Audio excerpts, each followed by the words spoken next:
You've got a groundbreaking idea, but what about its biggest hidden risk? Today, we're unpacking a tool that can turn a potential compliance nightmare into your secret weapon for innovation.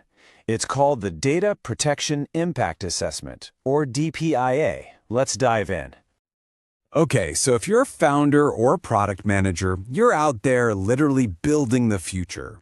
But here's the one question you have to be asking yourself. Is my game-changing idea, my brilliant new app, a potential privacy risk for my users? In today's world, that's not some side quest. It's the main event for your success. And you know, that question is more urgent than ever. We're living in this incredible era of AI, hyper-personalization, and apps that are hungry for data. And while these things create amazing opportunities, they also open up a whole new world of risk to user privacy. All right, so here's our game plan for this explainer. We're going to define what a DPIA is, cover when it's absolutely mandatory, bust a huge myth I hear from startups all the time, look at a real-world success versus a catastrophic failure, and finally, get into why this is about so much more than just compliance. So let's start with the absolute basics. What exactly is a DPIA? Well, I want you to think of it less like a hurdle you have to jump over and more like a guide, a tool that's designed to help you navigate and manage data risk before it spirals into a real problem. Officially, the term is Data Protection Impact Assessment. But what does that really mean? It's basically a formal process where you systematically look at a new project, you identify how it might impact people's privacy, and then you figure out how to minimize those risks before the project even goes live. The key here is being proactive, not reactive. You can really break it all down into 3 simple steps.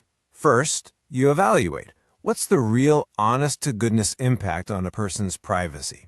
Second, you identify where are the weak spots, what are the risks, and how can we shrink them down? And third, you demonstrate.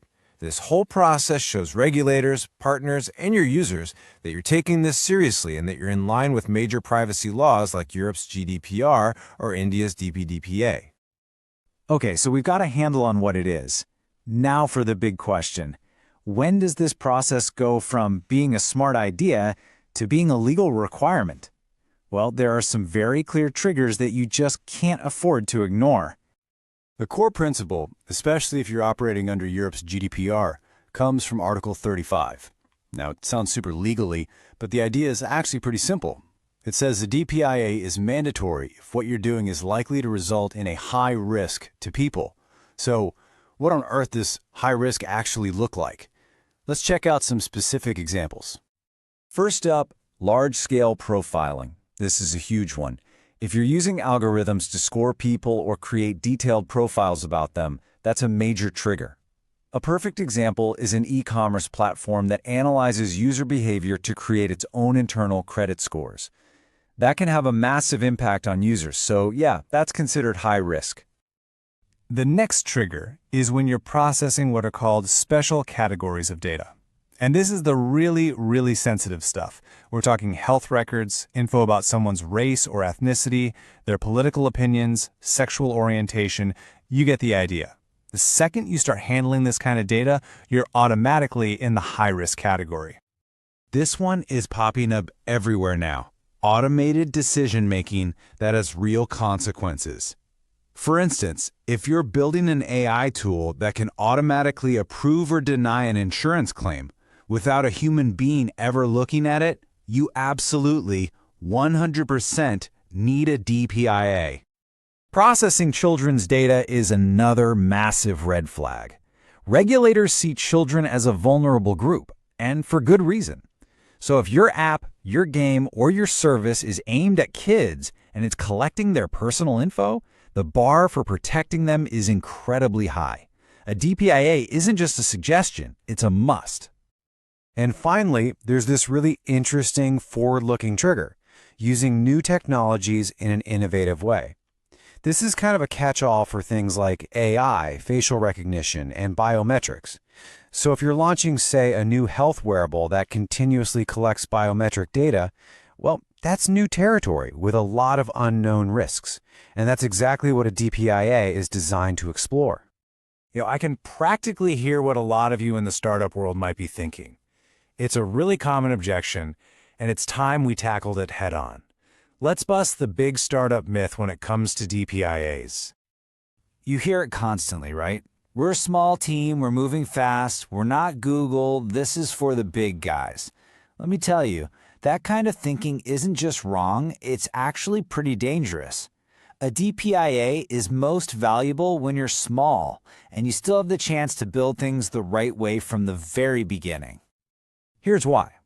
First, it builds incredible credibility. Just think about it. You're in a room pitching to investors, or you're trying to land that huge enterprise client. They are going to ask you about privacy. A DPIA shows you're not just a clever idea in a garage. You're a serious business that understands modern risks. It's proof that you're mature. Second, it's about survival. Plain and simple. A DPIA helps you spot those compliance landmines early before you step on them and get hit with massive fines from regulators. We're talking about penalties that can be a percentage of your global revenue, the kind of thing that can absolutely cripple a young company. Third, and this is one that engineers and product people will love, it actually leads to a better product. A DPIA forces you to be critical, to ask, do we really need this data?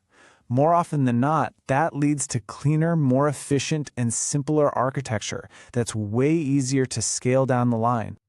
And finally, it helps you build the one thing that money can't buy: user trust. Your customers are smarter than ever about their data. Showing them that you've thoughtfully considered and protected their privacy isn't just a legal requirement. It's a powerful marketing message and a real competitive advantage.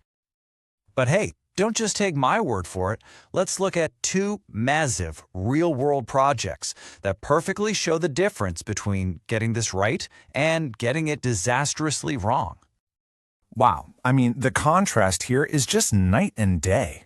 On one side, you have the UK's NHS COVID-19 app handling incredibly sensitive health data for the entire country. Their strategy? A proactive DPIA right from the start. That led to public trust and huge adoption rates. On the other side, you have Google's Sidewalk Labs project in Toronto.